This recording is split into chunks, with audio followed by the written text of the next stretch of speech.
What's up, everybody? It's Soren Baker here on Unique Access Entertainment. As always, please hit that subscribe button. It's right down there and it's free. That enables us to keep coming to y'all as often as possible with as many interviews as possible. So please hit that subscribe button, like our content, share, talk about it, be about it, each one, teach one. And we appreciate your support getting us this far. And if you're watching us here on the 1st and 15th, right next to the subscribe is that join button. Now, we've got 3 different tiers, different ways you can support us, starting at $1.99 a month. It goes a long way to helping me and helping the rest of the team here at Unique Access Entertainment to keep delivering to you guys videos, interviews, commentaries, and episodes of The Great Debaters. So please hit subscribe and please join right there next to it if you can. We would definitely appreciate it. Now, today on the 1st and 15th, I wanted to get into something, I get a lot of inspiration basically from everything, and that ties in well to this comment because, sometimes, you hear people say, oh, that ain't hip hop, or this ain't hip hop, or man, I never would have thought of that from hip hop, or what have you, which made me think of some things that I thought a lot of people might take as surprising. And judging by some of these videos that I'm going to refer to, 2 in particular that I saw recently that inspired this video, I think a lot of people would be surprised at them as well. And the first one that I came across was an interview that Manny Fresh was doing. And this led to a little Twitter commentary back and forth from different people, but it was basically Manny Fresh doing an interview talking about how he was inspired by Grandmaster Flash and the Furious 5 and then wanted that to be replicated by what the Hot Boys were going to be doing. But I was like, man, why don't y'all listen to Grandmaster Flash and the Furious 5 or, like Rocksteady Crew or whatever, just kind of listen to how they go in and go out, how they have elements that make the song so much hotter or whatever. So even when it came to the Hot Boys, I was like, how can we make 4 guys, sound incredible? It can't be like, okay, you rap, then I rap, then I rap. It's kind of like, okay, everybody's seen that before. But hip hop, even though everybody had the element of, like what I said, the old school rap, we forgot about it. So I was like, okay, if I could introduce that back with new beats or whatever, it would be hot. So it was more of me taking elements of old school hip hop, going like, okay, if I could put new beats over this and y'all actually get it, and like I said, the rest is history. So the thing I think is so interesting about this is that people forget and people underestimate and people don't appreciate a lot of the times, from what I understand, what I've learned and what I've been around talking to these artists since I first got in the game in the 90s, is that people really don't understand that artists in particular have a much wider range of interest, of inspirations, and stuff that they listen to way more and way more diverse than most people realize or would give them credit for or would even think. And I think that Mannie Fresh, referring to Grandmaster Flash and the Furious 5 in particular, I think would surprise people, as evidenced by the comments in that Twitter exchange. But the reality is that Mannie Fresh, really breaking through in the mid and late 1990s, was studying the rap like most of us, that came out or started understanding or getting into the game in different levels in the 80s and 90s. We were listening to rap from the 80s and the 90s as our careers were progressing, and Mannie Fresh was no different.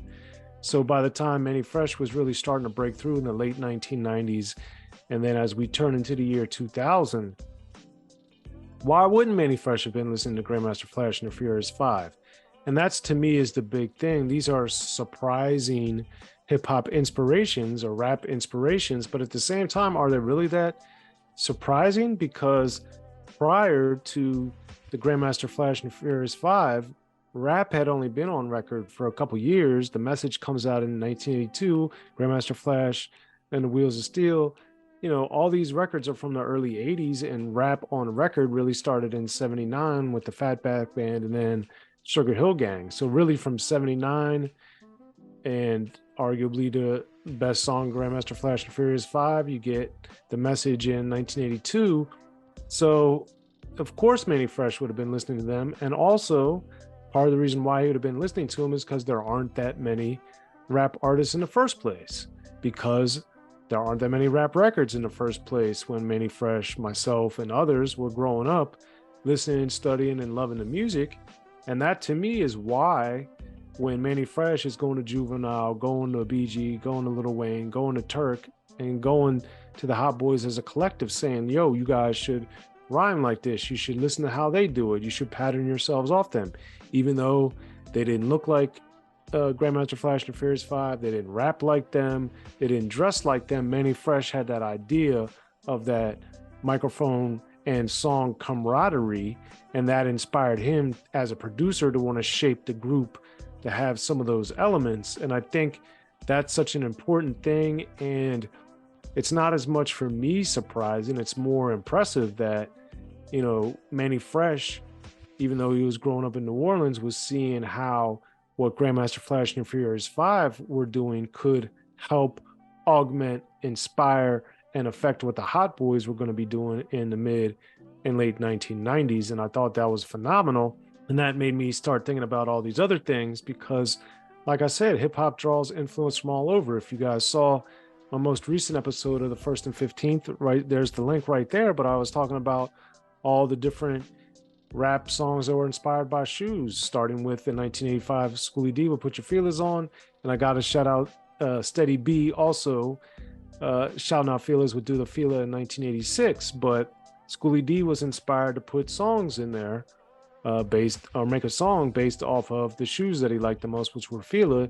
And then Steady B, I don't think it's a coincidence, also from Philadelphia, and on his debut album, Steady B / Bring the Beat Back, although it's only on certain versions of Really Bring the Beat Back as opposed to Steady B. But anyway, the point is Steady B right soon thereafter, also in Philadelphia, is inspired by Schoolie D doing the Feeler, I think, by saying Put Your Feelers On. So all that to be said, rap is drawing from all these different influences. And of course, you know, we get a lot of our influences and a lot of people's creativity comes from movies. And my good friend Dana Dane is no exception. So Dana's told me multiple times over the years, I've seen him talk about it, but Dana Dane was inspired by the 1960 movie Cinderella, which starred Jerry Lewis. And in Cinderella, it was flipped. And that's what inspired Dana Dane to make his song Cinderella Dana Dane. And why is that so important? Well, that's important because Cinderella Dana Dane comes out in 1987. So it's 1960 to 1987. That's a huge gap. But Cinderella is the second single off Dana Dane's debut album, Dana Dane with Fame, which comes out in 1987. And Dana Dane then becomes the first artist from Brooklyn as a solo artist to go gold. Of course, Houdini came before him and went platinum, but the reality is this was a huge song, and such a huge song that later Snoop Dogg in 1999 remade the song on his No Limit Top Dog album and remade, you know, Cinderella. So, you know, you're going from something that Jerry Lewis inspired Dana Dane inspired Snoop Dogg. So we're seeing these generations, these different decades working from the 60s to the 80s, and then with Snoop Dogg in the 90s, with Snoopafella. I mean, it's just crazy that all these different influencers are coming from all these different things. And we mentioned the shoes earlier, you know, that of course led to the avalanche of shoe songs, as I discussed in that, most notably, of course, Run DMC with My Adidas. But Run DMC also on Raising Hell in 1986 had Walk This Way, which was inspired by the Aerosmith song Walk This Way from 1975. Run DMC uses that in 1986 and to huge, tremendous success. And that influenced that marriage of rock and rap was done in such an amazing way that that was able to propel rap to a new stratosphere. Run DMC sold, I think it was 4 million records at the time, had crossover hits, had all these huge accomplishments that were paved the way by this inspiration that came from rock. And, you know, not coincidentally, a lot of rappers were doing that. Also, you know, when you think of Back in Black by AC/DC, their 1980 song, that's the basis for Dope Beat by Boogie Down Productions, which came out in 1987. And what I'm getting at here is that these super rock songs that Aerosmith wasn't nearly as big as AC/DC, but what I'm saying is you have these rock groups that in the rock world are big, or in AC/DC's instance are huge pop breakthrough artists, are finding their ways into samples that Scott LaRock is using for Dope Beat. And as they're making Criminal Minded, one of the first gangster rap records. And KRS-One, of course, goes on to be one of the best rappers of all time, one of the most important rappers of all time, one of the most influential rappers of all time. And here he is in 1987 rapping over essentially the instrumental from AC/DC's Back in Black for Dope Beat. So that's the thing. And then you take it further, KRS-One's lyrics from Dope Beat gets used on Form of Intellect, from Gangstar, from Step in the Arena in 1990. So, I mean, it's just all these different, evolutions of the songs and things that go that, really, really, really make a big difference and just show what's going on with all these different influences. And as I always like to say, when you can understand and see these pieces of the puzzle as they're put together in rap, it's just mind-blowing. And it really, to me, shows such an amazing lineage and such a way to follow all these different, evolutions of rap, inspirations of rap, and the way that the music and the sounds and the styles and the influences travel over the years, over the decades. And one of the other big people that's influenced countless rappers, of course, is Prince. Now, I did an amazing interview with Kwame. If you haven't seen that, check it out there. But Kwame was talking about seeing Prince at Madison Square Garden and how that made Kwame imagine the stage show that what rap could be, where it was this theatrical presentation in a way that Kwame hadn't seen it. And Prince, of course, is one of the most legendary performers, legendary musicians in music history.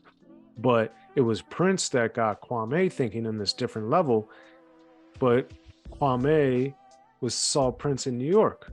On the flip side, and fast forward decades, we have Rick Ross, who's in Miami, coming up before he's even a rapper. He decides he wants to get one of his monikers Rosé because he's in Miami at a club, Prince's Club in Miami, Lamb Slam, and he's seeing the Rosé. I'm talking about the legend Prince. Yeah. We went out on the beach and it was Prince that owned it. And when we went in the club and when I saw certain bottles coming in certain sections, I'm just like, what is that? Yeah. And I just remember they was like, that's Rosé. And I just knew right then, Ricky Rosé. As you can tell in the clip, Rick Ross is paying homage to Prince. So even though people may not expect that, or they might find it surprising that Rick Ross somehow influenced, or Prince somehow influenced Rick Ross, that's the type of thing that I'm getting at with these type of videos. And that's why all this stuff is so important.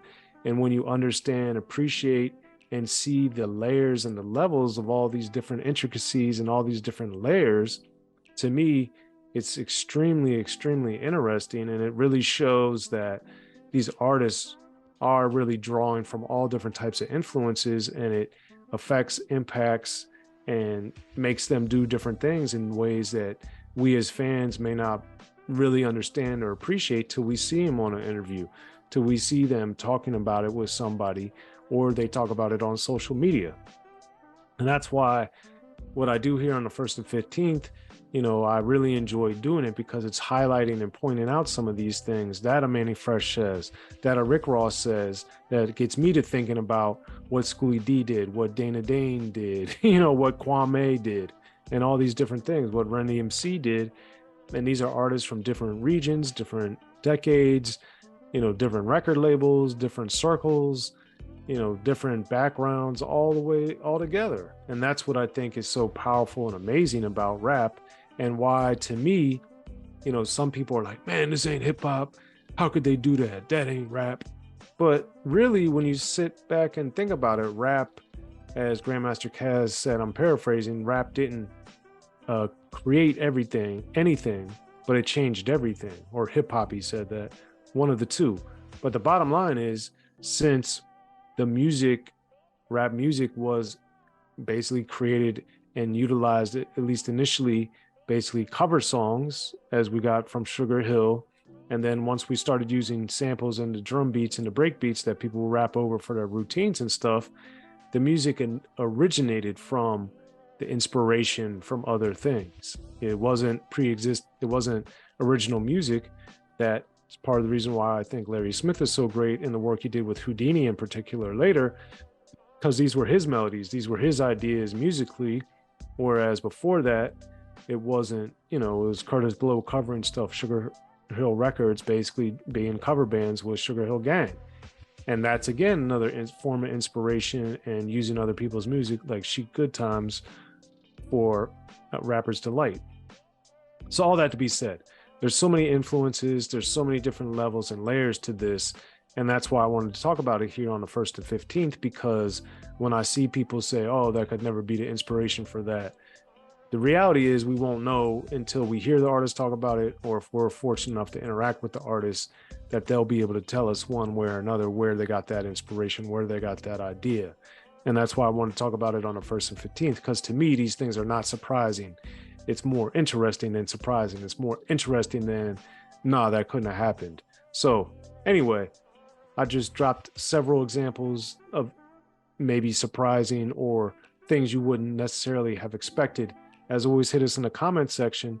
Let us know some interesting or surprising things you saw or you learned about as you were listening to rap and then studying some of the samples, some of the interviews, and seeing different things, because there's tens of thousands of these examples.